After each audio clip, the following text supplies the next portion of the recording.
आने की भारतीय जनता पार्टी के लोग कोशिश कर रहे हैं कि लाठीचार्ज हुआ और उसमें भारतीय जनता पार्टी का एक कार्यकर्ता जो है उसकी मृत्यु हो गई।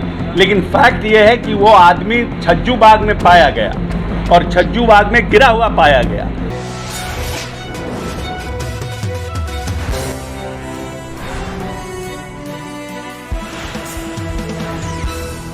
नीतीश, अब हो सकता है कि सम्राट जी की नीतीश जी से बराबर बात होती होगी और इसीलिए नीतीश जी ने बताया होगा कि हम प्रेशर में हैं। हम लोगों को तो नहीं मालूम है कि नीतीश जी किसी के प्रेशर में और दबाव में आने वाला उनका व्यक्तित्व है। विस्तार को लेकर जो चर्चा है ये मुख्यमंत्री जी का प्रोग्रेटिव है। कब विस्तार होगा, कब विस्तार नहीं होगा, हम ये मुख्यमंत्री जी ही इसका उचित जवाब दे पाएंगे। इंडिया गठबंधन जो बना है उसमें जदयू क्या चाहती है, नीतीश कुमार की क्या भूमिका होनी चाहिए? क्या कन्वीनर के रूप में आप समझते हैं कि उनको होना चाहिए?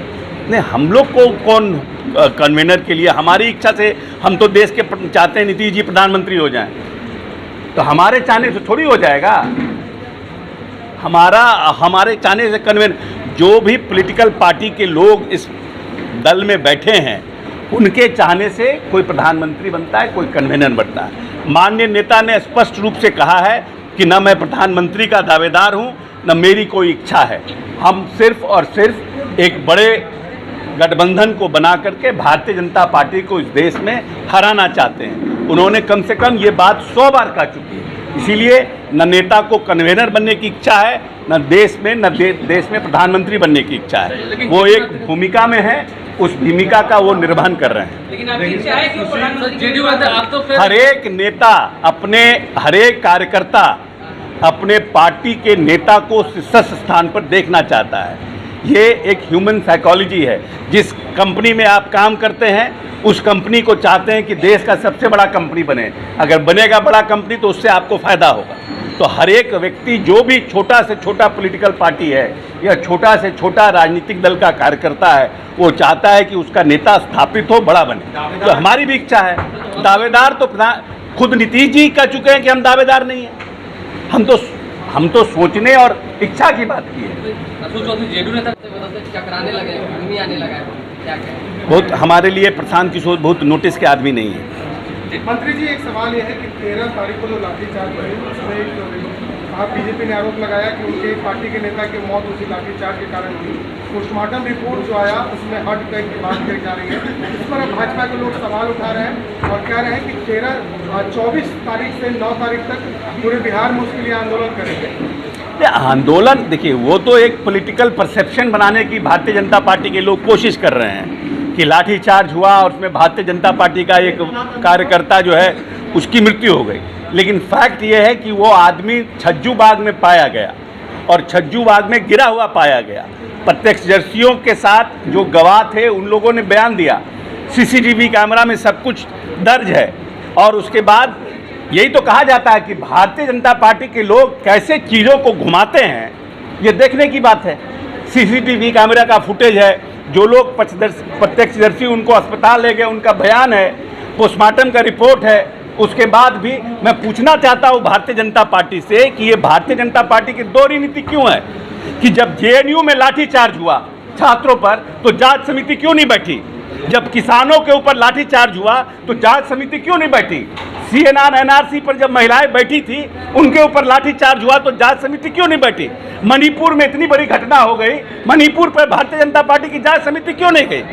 क्यों बिहार पर ही जांच समिति बैठी? जब आप मिर्चा फेंक रहे हैं, आप सिग्रीवाल जी को साफ साफ फुटेज में देख रहे हैं कि आप प्रतिबंधित एरिया से आप उसको आ रहे हैं, वापस आ रहे हैं, तो निश्चित रूप से जो लोग विधानसभा के बचाव में और जो पदाधिकारी विधानसभा घेरने के लिए जो लोग आ रहे थे उसके बचाव में जो लोग हैं वो कार्रवाई करेंगे। और उस कार्रवाई में लोगों पर लाठीचार्ज हुआ है।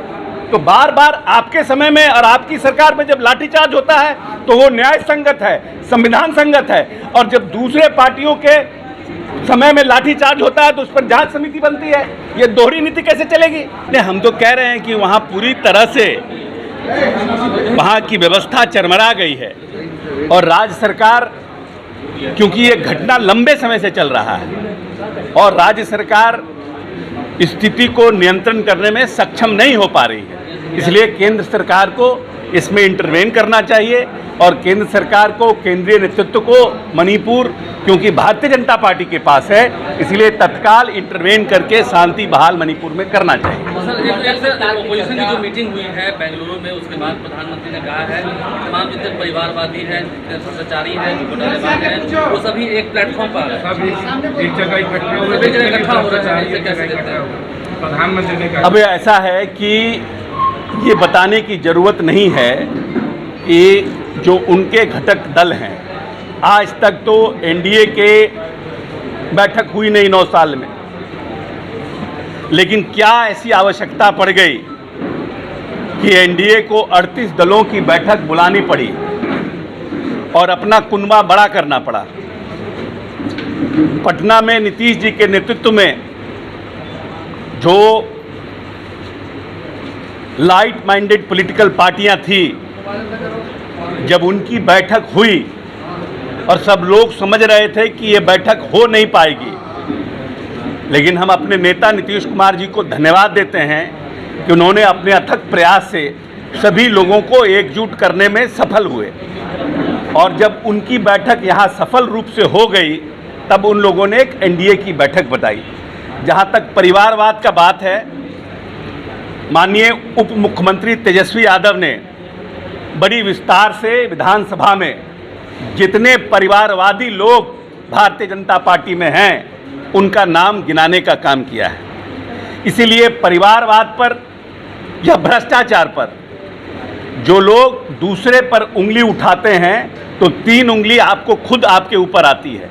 भारतीय जनता पार्टी पे भी बहुत से ऐसे लोग हैं जिनके ऊपर भ्रष्टाचार का आरोप है, लेकिन भारतीय जनता पार्टी में आने के बाद उनके पास एक ऐसा डिटर्जेंट पाउडर है कि जिसको आते ही उस डिटर्जेंट पाउडर से सफाई उनका हो जाता है, और जो लोग हमारे पास आते हैं वो बदबूदार हो जाते हैं। इसलिए भारतीय जनता पार्टी की ये दोहरी नीति आने वाले चुनाव में नहीं चलेगी। प्रदेश के और देश की जनता समझ रही है कि कितना परिवारवाद भारतीय जनता पार्टी में है, कितना भ्रष्टाचार भारतीय जनता पार्टी में है, कौन कौन लोगों के ऊपर कितने कितने आरोप थे, और वो लोग भारतीय जनता पार्टी में जाकर के मंत्री बनने से साथ साथ उनको भी महिमा मंडित किया गया।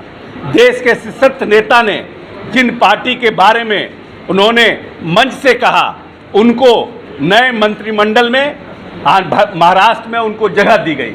इसलिए भ्रष्टाचार का आरोप लगाने से पहले भारतीय जनता पार्टी को भ्रष्टाचार के ऊपर में अपने किए गए कृत्य को भी देखना चाहिए।